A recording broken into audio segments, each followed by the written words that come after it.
स्वागत है आप सभी का एक बहुत ही इंटरेस्टिंग सेशन के अंदर। एंड आज का जो सेशन है डेफिनेटली डिविडेंड के ऊपर होने वाला है and you will get each and every point related to dividend. This is the fast track revision, और रिवीजन नहीं है, ये प्रॉपर पूरा लेक्चर ही है जो आपके लिए मैंने अपलोड कर दिया है, राइट। चलिए नेक्स्ट बात करते हैं अपने फर्स्ट ऑफ ऑल डिविडेंड क्या होता है। बहुत ही इंपॉर्टेंट है आप सबको जानना, और it is an important session also for CA CS CM में जो भी बच्चे कर रहे हैं उन सबके लिए इम्पोर्टेंट है। तो डिविडेंड का मतलब अगर अपने समझे तो सेक्शन नंबर 123 से लेकर 127 तक हम इसके बारे में आज पढ़ने वाले हैं, कंप्लीट डिटेल हर एक चीज, ठीक है। सबसे पहली चीज बात करते हैं मीनिंग। ये कंप्लीट इसका एक समराइज चार्ट है जो एक एक करके अपने को शुरू करना है। अगर मैं बात करता हूं सबसे पहले डिविडेंड की, तो dividend defined under section 2 clause 35 of the companies act 2013, ठीक है। डिविडेंड के अंदर दो पार्ट्स होते हैं, एक तो होता है इंटरिम डिविडेंड और एक होता है फाइनल डिविडेंड, ठीक है। इंटरिम डिविडेंड का मतलब होता है कि जब भी साल के स्टार्टिंग से लेके साल के अंत के बीच के अंदर कोई भी डिविडेंड डिक्लेयर कर दिया जाए उसको क्या बोलते हैं, इंटरिम डिविडेंड। लेकिन जब भी डिविडेंड साल के अंत में एनुअल जनरल मीटिंग जब कंडक्ट होती है तब डिक्लेयर किया जाए तो तब उस केस में अपने उसको बोलते हैं फाइनल डिविडेंड, ठीक है। बीच में कंपनी को कोई प्रॉफिट हो गया और कंपनी प्रॉफिट डिस्ट्रीब्यूट करना चाह रही है तब उस केस में हम बोलेंगे उसको इंटरिम डिविडेंड, ठीक है।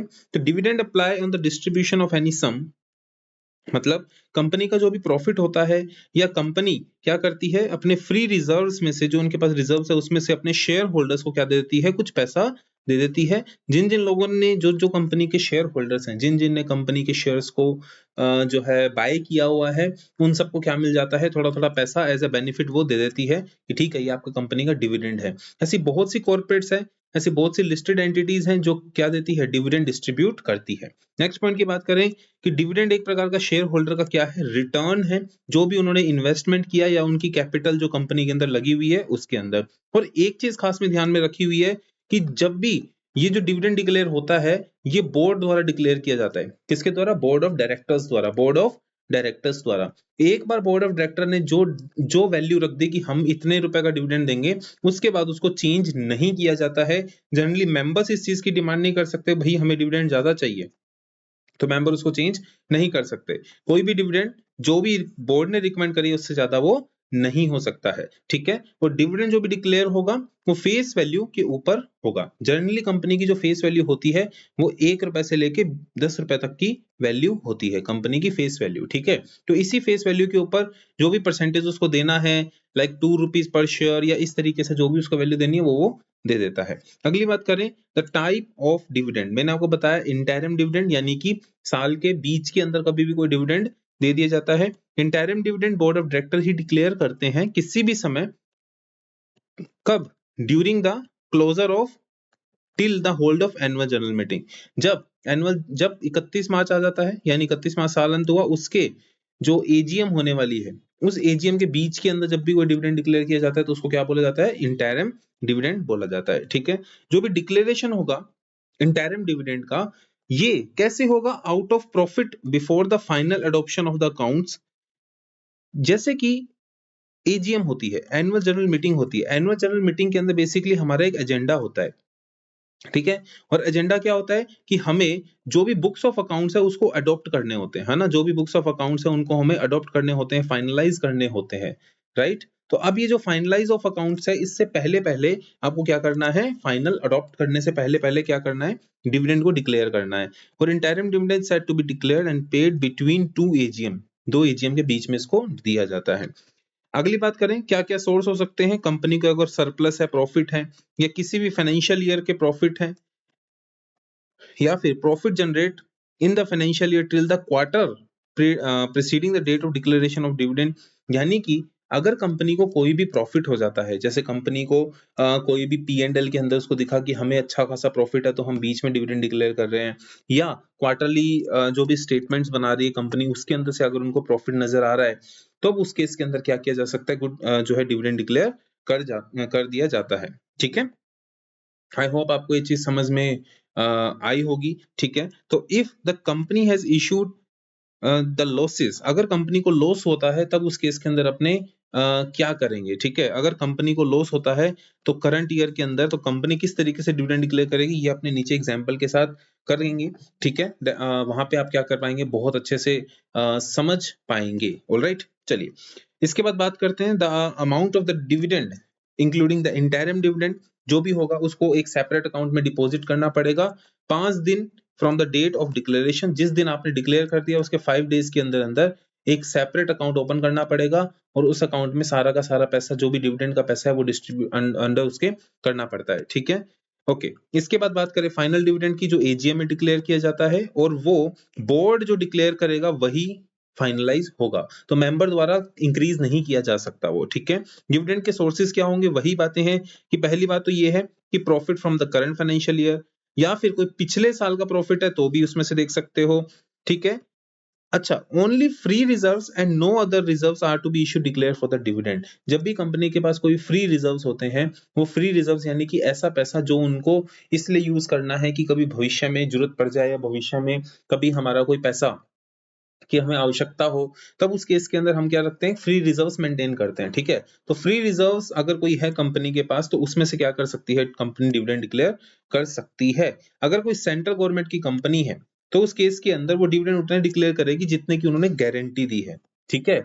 जितने की गारंटी दी गई है गवर्नमेंट द्वारा उतने क्या होती है वो डिविडेंड डिक्लेयर कर सकती है। इसके बाद नेक्स्ट पॉइंट की बात करते हैं जो कि बहुत इंपॉर्टेंट पॉइंट भी है, the transfer to the reserves, है ना।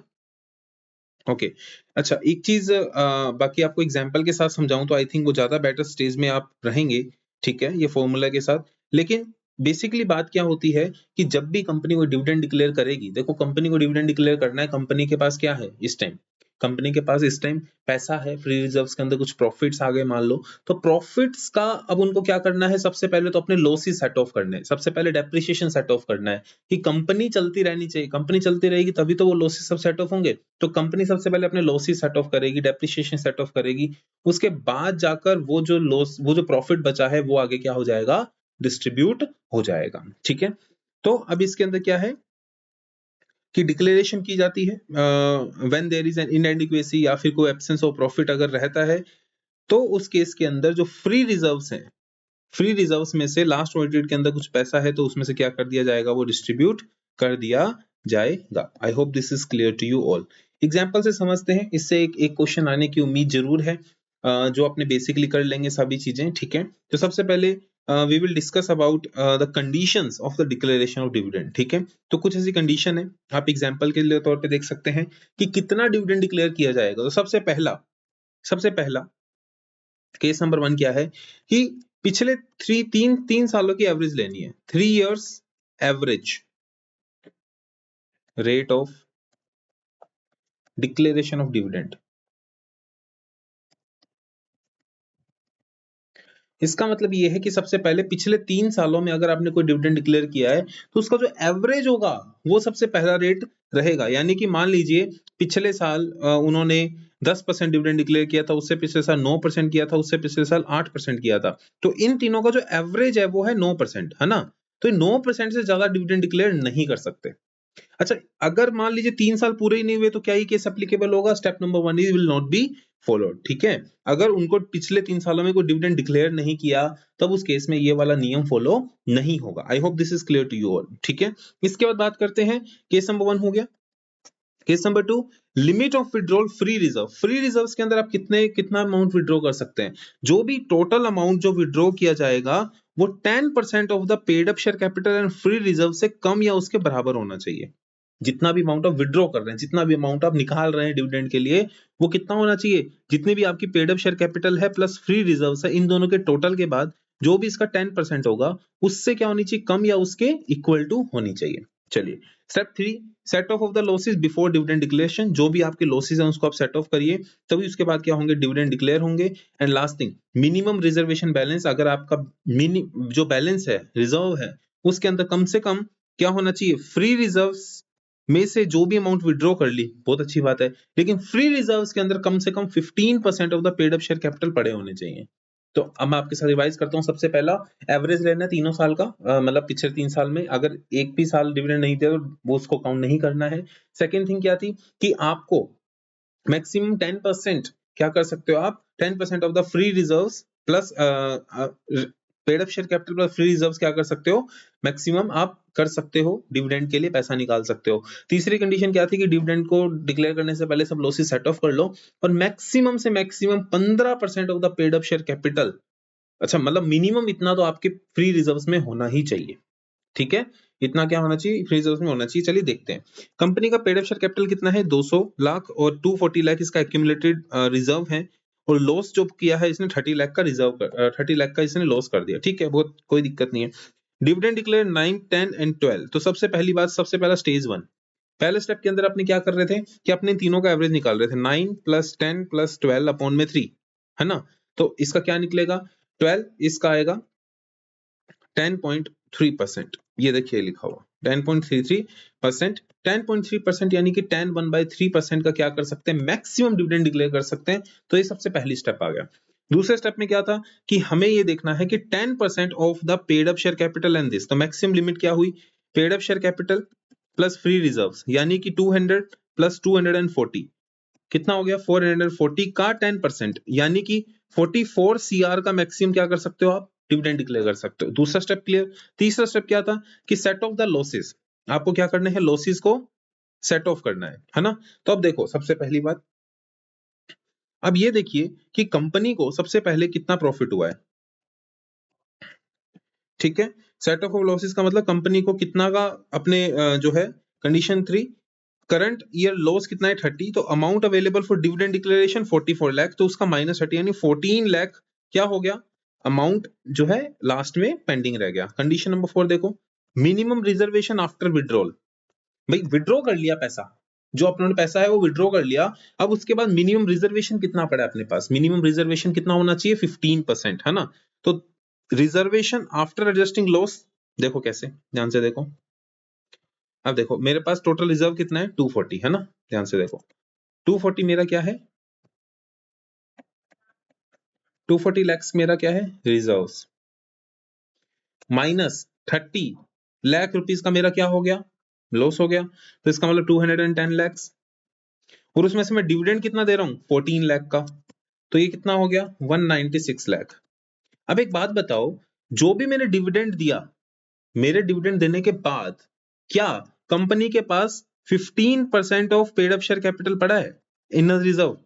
पेड अप शेयर कैपिटल कितना था, पेड अप शेयर कैपिटल कितना था 200, 200 का 15% कितना होता है, क्या आपको समझ में आ रहा है मैं क्या बोल रहा हूं, 200 का 15% कितना होता है 30 लाख।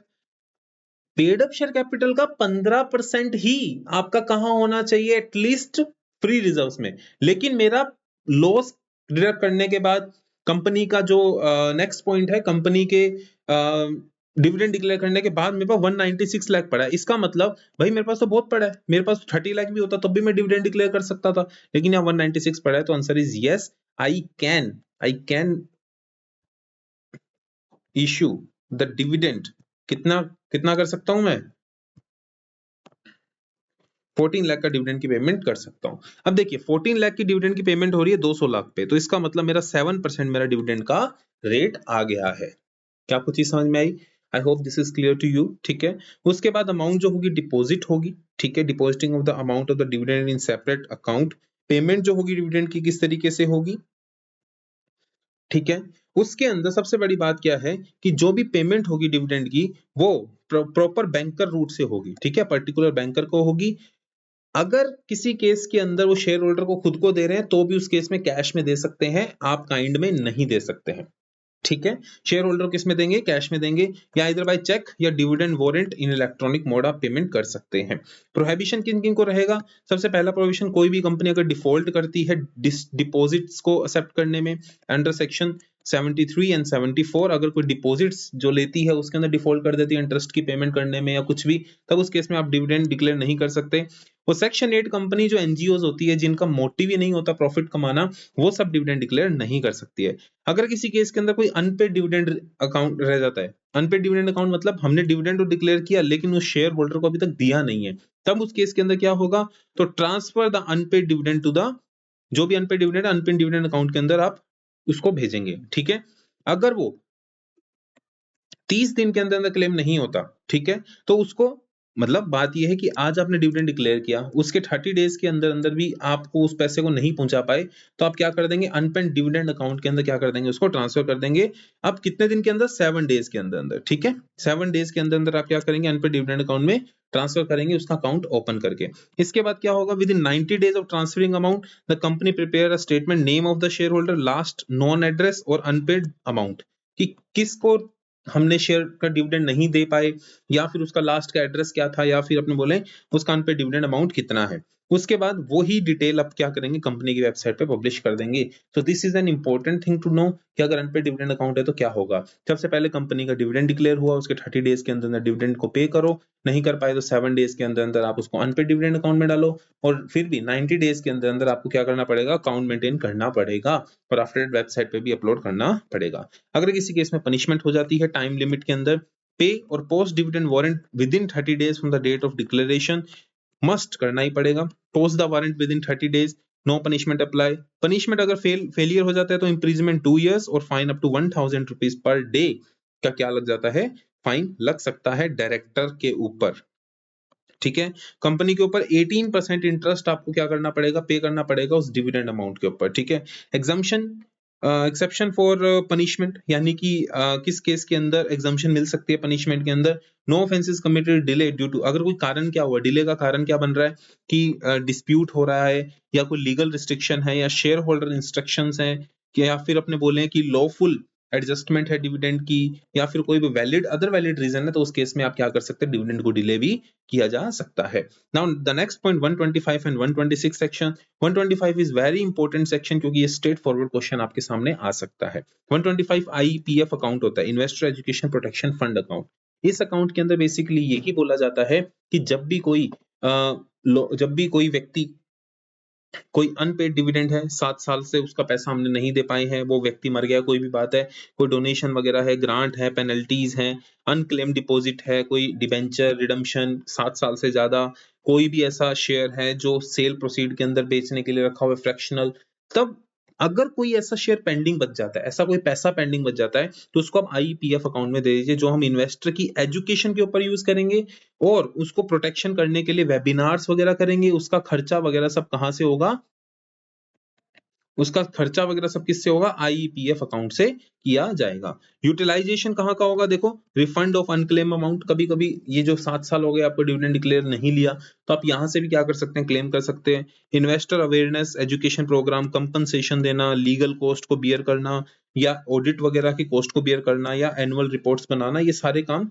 किससे, इसके जो खर्चा होता है किससे किया जाएगा, आईपीएफ अकाउंट से किया जाएगा। Right to dividend, right bonus share and evens, यानी कि अगर कोई ट्रांसफर होता है, share transfer of share pending है, तो डिविडेंड अनपेड इस अकाउंट में चला जाएगा, और ऑथराइज पेमेंट टू ट्रांसफर, जैसे जनरली बात क्या हुई है, मान लो ए ने बी को शेयर क्या कर दिया, ट्रांसफर कर दिया, क्या कर दिया, शेयर ट्रांसफर कर दिया। अब बात आती है कि कंपनी का जो अकाउंट्स है, ठीक है, कंपनी का जो अकाउंट्स है उसके अंदर ए ही क्या है, मेंबर है इस टाइम हमारा, ठीक है। ए ने बी को ट्रांसफर कर दिया, लेकिन कंपनी के पास ए का नाम ही है अभी तक। अब कंपनी डिविडेंड डिक्लेयर कर रही है, तो कंपनी किसको दे रही है, ए को शेयर दे रही है, किसको दे रही है, ए को डिविडेंड दे रही है। तो इस केस में ये ए क्या बोलेगा, भाई ये मुझे मत दो, आप डिविडेंड किसको दे दो, बी को दे दो, क्योंकि B will become the new member of the company. तो यही यहाँ बोल रहा है कि right issue shall kept unless the registered holder authorized to payment to the transferee, all right। जब तक वो ट्रांसफरी रजिस्टर्ड नहीं होता तब तक कंपनी भी लायबल नहीं है कि भाई हमारे अकाउंट्स में आज इसका नाम है तो आज हम इसी को ही क्या देंगे, शेयर्स के जो भी डिविडेंड है वो देंगे, all right। so this is all about for the dividend chapter। thank you very much, like share subscribe my channel too. अगर आपको कोई भी डाउट आता है तो आप कमेंट कर सकते हैं, और साथ ही साथ मुझसे कनेक्ट हो सकते हैं। Thank you very much, have a great day, great session with you, love you all, and आपके साथ आपको पढ़ाने में जो मजा आता है उसका एक अलग ही जोश है। Okay, thank you very much, have a great day.